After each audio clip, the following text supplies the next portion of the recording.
بسم اللہ الرحمن الرحیم۔ محترم سامعین السلام علیکم۔ اسلامک نالج، واقعات اور مشہور و معروف علماء کرام کے بیانات کو حاصل کرنے کے لیے ہمارے چینل فاطمہ اسلامک اسٹوڈیو کو سبسکرائب اور شیئر ضرور کریں۔ شعبان کا مہینہ ختم ہونے کو آ گیا اور یہ آخری جمعہ ہے۔ اب اگلا جمعہ آپ کا رمضان میں آئے گا۔ سب سے پہلے توبہ و استغفار۔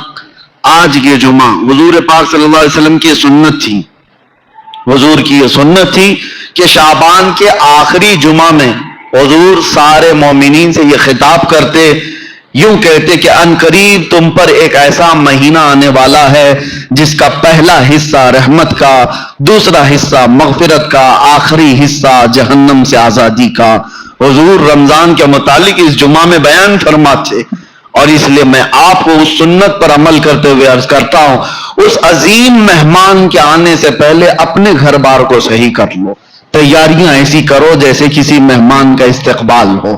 رمضان کی تیاریوں میں گھروں کی صفائی صرف کچرے سے نہیں، غلاظتوں سے، گناہوں سے، عیاشیوں سے، آوارگیوں سے، ان تمام سے بچوں کو ٹائم ٹیبل بنا دو کہ بیٹا رمضان المبارکہ ہے، تمہارے یہ گیم کھیلنے کا وقت نہیں ہے، تمہارے یہ ٹی وی پر بیٹھنے کا وقت نہیں ہے، یہ سیریل اور فلموں کا وقت نہیں ہے، یہ سب چیزیں بند کرو۔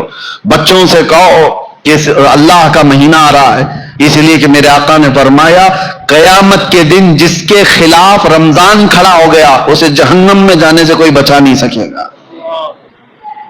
یاد رکھو آپ، جس کے خلاف رمضان اور قرآن کھڑے ہو گئے، حضور فرماتے ہیں اس کو دوزخ میں جانے سے کوئی بچا بھی نہیں پائے گا، اور جس کی شفاعت کے لیے کھڑے ہو گئے تو پھر وہ جنت میں جا کر رہے گا۔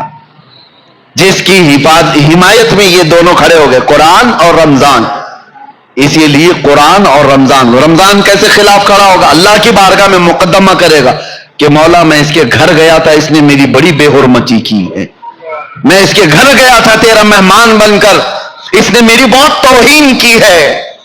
رمضان کے مہینے میں دن کے وقت کھانے پینے والے کے متعلق کہا گیا ہے ایک روزہ چھوڑنے کا عذاب 600 سال تک وہ دوزخ میں رہے گا۔ مسلمانوں کو یہ زیب نہیں دیتا رمضان کا احترام، اور خاص طور پر بچوں کی تربیت کے لیے، بچوں کی تربیت۔ علماء سے بھی میری گزارش ہے کہ پورا فل فوکس کرو۔ ہم یہاں ہوتے تھے یا جب بھی میرے الحمدللہ میرا معمول ہے رمضان میں فل پیکج، صبح سے لے کر رات تک ہم تو مصروف ہی رہتے تھے۔ وجہ یہ ہے کہ ان کو شیطان کی وہ ڈالی ہوئی عادتوں کی طرف نہ بھیجا جائے۔ ایک مہینہ تو ہے جو اللہ تعالیٰ نے شیطان سے آزاد کر کے دیا، اس میں اگر دل کو پاک نہیں کیا تو پھر کب پاک کرے گا؟ بچوں کو خاص طور پر ایک چیز کی طرف لے آؤ، ان کے یہ موبائل کی دنیا، بہت سارے ماں باپ، کل میں آپ کو دیکھ رہا ہوں ماں باپ ہم سے کہہ رہے ہیں کہ ہماری بات سے اب بچے مانتے نہیں، ڈر لگ رہا ہے ان کو بولیں گے تو الٹ پلٹ کر دیں گے، مار پیٹ کرنے لگ جائیں گے۔ آج یہ نوبت آ گئی ماں باپ کی کہ تم بچوں کو روک نہیں سکتے، ان کے ہاتھ سے موبائل نہیں لے سکتے۔ اکثر گھروں کا حال ہے یہ، میں آپ کو بتا رہا ہوں، اکثر گھروں کا، لے کر کے دکھاؤ۔ یہ تو ایسا نشہ ہے جیسے چرسی اور گنجیڑی کو چرس اور گانجے سے روکا جائے تو وہ مار پیٹ پہ آ جاتا ہے، اس سے بڑا نشہ ہو گیا ہے۔ رمضان بہترین مہینہ ہے ان کی تربیت کے لیے۔ سب لوگ یہ عہد کرو، ان سے کہو ٹھیک ہے موبائل تمہارے ہاتھ میں رہے، لیکن اللہ سے ڈرتے ہوئے کبھی بھی گندی تصویریں تو دور کی بات ہے، تمہیں گیم کھیلنے کی بھی اجازت نہیں ہے۔ اپنے آپ کو انٹرٹینمنٹ کے لیے، وقت ٹائم پاس کرنے کے لیے نہیں۔ اور اعتکاف میں جانے والے جو موبائلوں کے ساتھ اعتکاف کرتے ہیں وہ کیا بھلا اعتکاف کر رہے ہیں، ساری دنیا لے کر کے بیٹھتے ہیں۔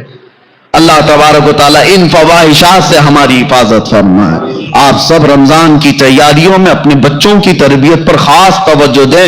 ہمیں ڈر لگتا ہے کہ کل کو یہ بچوں کے ساتھ جو ہونے والا ہے، جو وقت آنے والا ہے، بہت ڈر لگتا ہے۔ اس لیے میں بار بار تاکید کر رہا ہوں کہ اللہ ان کے ایمان کی حفاظت عطا کرے، ان بچوں کا ایمان سلامت رہے، ورنہ دنیا ان کے ایمان کی ڈاکو ہے۔ اللہ تعالی ہم سب کے بھی ایمان و عقیدے کی حفاظت فرمائے۔ السلام علیکم ورحمۃ اللہ وبرکاتہ۔